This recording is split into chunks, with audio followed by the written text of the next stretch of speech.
उसके अलावा बहुत लोगों को टेंशन है कि क्या इस बार पेपर बहुत टफ आएगा, क्योंकि लोग कह रहे हैं कि कंपटीशन बढ़ जाएगा एंड पेपर बहुत टफ आएगा, बहुत ही एम्स लेवल का पेपर आएगा, this that. Hello guys, welcome to mentor me. It's me miss Mansi, your mentor at mentor me and an MBBS first year student here at AIIMS Bhopal. तो ये जो वीडियो होगा ये बहुत ही क्रूशियल वीडियो होगा। जैसे कि आप सब जानते हैं कि जो एनटीए है उसने ऑफिशियली सिलेबस रिड्यूस कर दिया है। फ्रॉम 97 टॉपिक्स आपका सिलेबस रिड्यूस हो चुका है टू 79 टॉपिक्स। तो यही जो चेंजेस है इसके बारे में सबको बहुत क्वेश्चन मार्क्स होते हैं कि किस तरह से पढ़ना है, क्या हमें न्यू एनसीईआरटी रेफर करनी है, क्या हमारे जो टेस्ट सीरीज चल रही थी या जो हमने अगर रिपीट किया होगा तो आपका जो पिछले साल का मटेरियल है क्या वो वर्दी है या क्या आपको चेंज करना है, किस तरह से करना है। तो बहुत सारे क्वेश्चंस हो गए आपके माइंड में, तो वही क्वेश्चंस का आंसर लेकर आज मैं सामने आई हूँ। तो let's begin firstly with each and every topic. तो बेसिकली हम फिजिक्स के बारे में स्टार्ट करेंगे।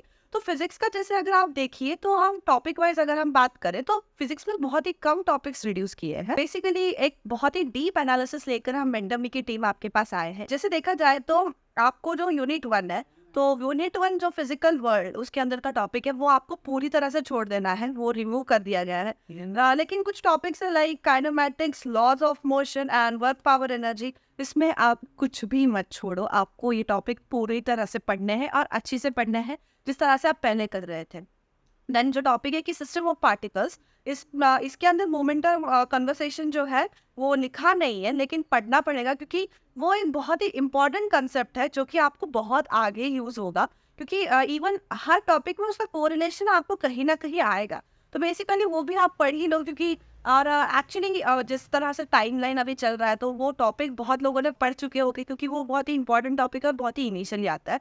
तो आप बेसिकली पढ़ लीजिए। हाँ, ज़्यादा टाइम मत दीजिए उसके ऊपर, लेकिन पढ़ लीजिए वो टॉपिक, छोड़ो मत। के बाद ग्रेविटेशन का जो टॉपिक है उसमें जियो स्टेशनरी सैटेलाइट जो है वो दिया नहीं है और आप वो छोड़ सकते हैं, लेकिन उसको एप्लीकेशन बेस्ड में पूछ सकते हैं, तो वो भी आपको थोड़ा ध्यान रखना पड़ेगा। नेक्स्ट टॉपिक है कि प्रॉपर्टीज ऑफ सॉलिड, उसमें सब आएगा। ठीक है, बेसिकली याद रखिए कि उसके अंदर सब आएगा, बस जो न्यूटन्स लॉ और स्टीफेंस लॉ है वो लिखा नहीं है, इसका मतलब कि वो नहीं आएगा, लेकिन एक जनरल पॉइंट की तरह से उसका थोड़ा आइडिया रखना इंपॉर्टेंट।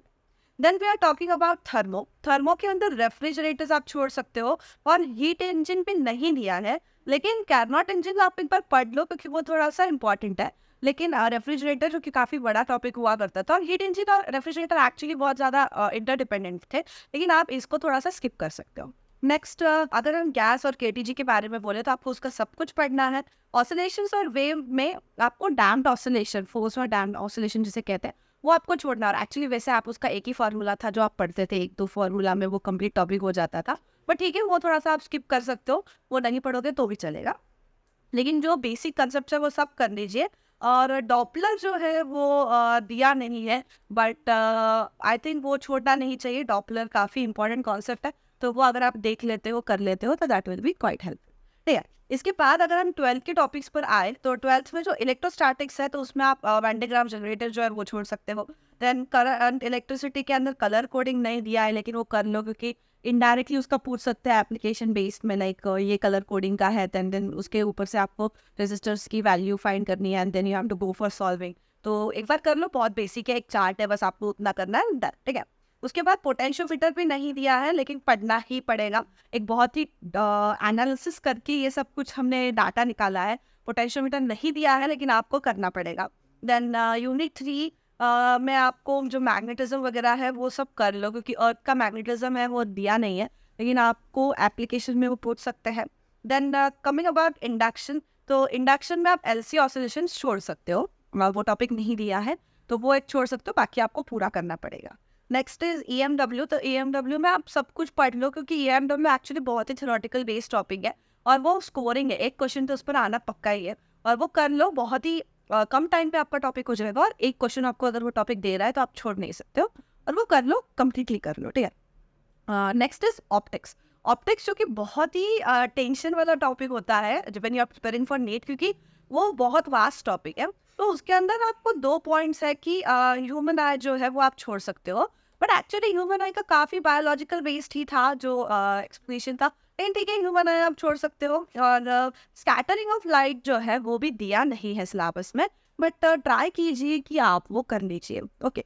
और रिजॉल्विंग पावर ऑफ माइक्रोस्कोप जो है वो नहीं दिया है, लेकिन माइक्रोस्कोप, टेलीस्कोप जो है ये इन जनरल लिखा हुआ है, तो वो छोड़ना काफ़ी रिस्की रहेगा। इसलिए माइक्रोस्कोप, टेलीस्कोप, रिजॉल्विंग पावर वगैरह जो कॉन्सेप्ट है वो आप कर लीजिए एक बार अच्छे से। That will be helpful to you.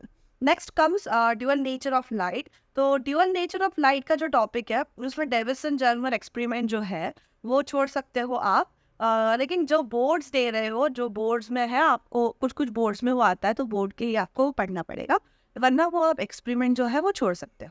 ठीक है, तो उसके बाद we are coming for atoms and nuclei. तो उसके अंदर जो डीके है, अल्फा बीटा गामा डीके, वो दिया नहीं है, लेकिन आपको मस्ट रीड टॉपिक है क्योंकि आ सकता है। ठीक है, भले दिया नहीं है और बहुत लिमिटेड है, क्योंकि एटम्स और न्यूक्लियाई में और है क्या, बहुत से कंसाइज टॉपिक है वो। और सेमीकंडक्टर या मॉडर्न फिजिक्स ऐसा टॉपिक है जिस पे क्वेश्चंस बहुत आते हैं। हर बार आपको 4 या 5 क्वेश्चंस मॉडर्न फिजिक्स पर अगर मिल रहे हैं तो आप रिस्क नहीं ले सकते हो, और आप कर लीजिए वो टॉपिक, प्लीज़ कर लीजिए, बहुत ज़्यादा आपको हेल्पफुल रहेगा। ठीक है, देन डिवाइसेस के अंदर सबसे बड़ा जो डिफ़िकल्टी वाला टॉपिक था शायद, लाइक लगता था सेमीकंडक्टर में, दैट इज़ ट्रांजिस्टर। वो जा चुका है, तो आप वो नहीं करते हो तो भी चलेगा, नो प्रॉब्लम। अभी प्रैक्टिकल वाला जो पोर्शन है उसके अंदर आप फॉर्मूलाज कर लो, एंड हर एक पॉइंट के ऊपर आप एमसीक्यू सॉल्व करो, ये प्लीज़ ध्यान रखो, क्योंकि हर पॉइंट इम्पॉर्टेंट है और हर वो पॉइंट पर एमसीक्यू सॉल्व होना इम्पॉर्टेंट। तो गाइज ये थी हमारी कंप्लीटली फिजिक्स वाली स्ट्रैटेजी। उसके बाद भी आपके पास सब लिस्ट है, आपको देखना है उसके अकॉर्डिंग कि कौन से टॉपिक्स है, कौन से टॉपिक्स कैंसिल हुए हैं। और एक बहुत बड़ा डाउट होता है लोगों को कि क्या मैं मेरा पुराना मटेरियल रेफर कर सकता हूँ, तो येस आप कर सकते हो। प्लीज़ ये टेंशन मत लीजिए कि मेरी पुरानी मॉड्यूल्स या मेरा पुराना जो रेफरेंस था क्या वो मैं नहीं कर सकती हूँ। तो नहीं, आप वो यूज़ कीजिए, परफेक्टली यूज़ कीजिए। और अब तक तो आपने सॉल्विंग भी किया होगा, तो आपको वो काफ़ी हैबिचुअलाइज हो चुके होंगे, तो प्लीज़ बीच में से मत छोड़िए, वो अच्छे से कीजिए। इवन एनसीईआरटी के बस आपको पॉइंट्स छोड़ने हैं, बाकी एनसीईआरटीज भी आप रेफर कर सकते हो। क्वेश्चन प्रैक्टिस जिस तरह से चल रहा था बस उस तरह से रखिए। बहुत ही इंपॉर्टेंट चीज़ है कि आप पैनिक मत कीजिए, जिस तरह से चीज़ें चल रही थी उस तरह से रखिए। और बस आपको ये याद रखना है कि आपको एमसीक्यू प्रैक्टिस बहुत करनी है। उसके अलावा बहुत लोगों को टेंशन है कि क्या इस बार पेपर बहुत टफ आएगा, क्योंकि लोग कह रहे हैं कि कंपटीशन बढ़ जाएगा एंड पेपर बहुत टफ आएगा, बहुत ही एयूज लेवल का पेपर आएगा, दिस दैट। तो मैं बस आपको इस पॉइंट पर यही कहूँगी कि अब तक कुछ क्लैरिफिकेशन नहीं है। यस, कंपटीशन इससे बढ़ेगा ज़रूर, क्योंकि टॉपिक्स कम हो चुके हैं, उसको जैसे आपको थोड़ा वो दिक्कत आएगा कंपटीशन का। बट जो भी है, we are in the competition and हमें उसमें एक्सील करना है। एंड उसके लिए बहुत इंपॉर्टेंट है कि आप अपना 100% दीजिए। ठीक है, तो बेसिकली अपना 100% दीजिए, बाकी कंपटीशन दिस दैट वो थोड़ा सा साइड आउट कीजिए। एंड जो टॉपिक्स है उनका एमसीक्यू प्रैक्टिस बहुत अच्छे से करना। And that's all I wanted to say. अगर कुछ भी डाउट है, we are coming with our next videos about chemistry and biology, एक बहुत ही थरो एनालिसिस जैसे हमने फिजिक्स का किया है। तो for that follow mentor me, be updated, and that's all for today. Thank you.